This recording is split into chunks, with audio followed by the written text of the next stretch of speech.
The story begins. At the end, a Polaroid photo fades in reverse, colors draining away, an image disappearing instead of appearing.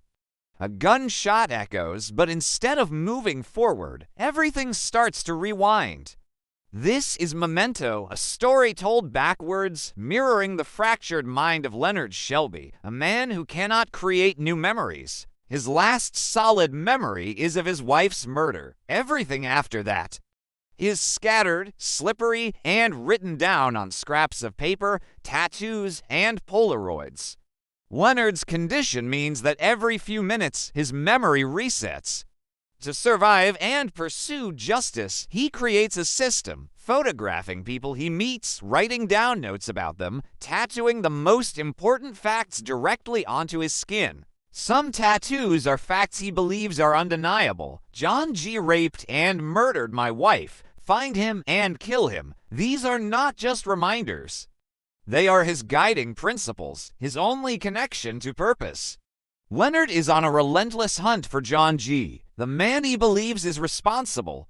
But the problem with Leonard's world is that trust is fragile. In fact, trust may not exist at all. Teddy, a friendly, talkative man who claims to help Leonard, but is oddly evasive and always seems to know more than he says.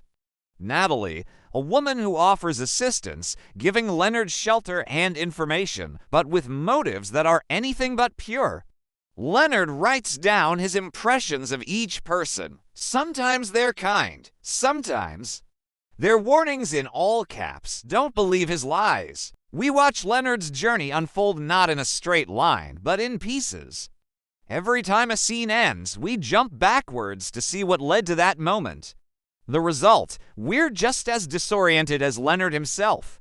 At the same time, a second storyline plays forward in black and white, Leonard speaking on the phone in a motel room, recounting the story of Sammy Jankis, another man who suffered from short-term memory loss.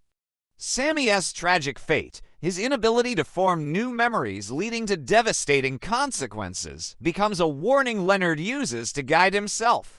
But as the story progresses, the two timelines, the color and the black and white, begin to converge. We start to question, is Leonard truly in control? Or is he being used by the very people who claim to help him? And more dangerously, can Leonard even trust himself? Natalie manipulates him, using his memory loss to her advantage. Teddy pushes him towards certain leads while steering him away from others. And Leonard's tattoos, his truths, might not be truths at all, but self-created narratives to keep his mission alive. The puzzle pieces begin locking into place. Leonard's notes, his photos, the Sammy Jankis story, all begin to take on new meaning. One final lead emerges, one last confrontation approaches.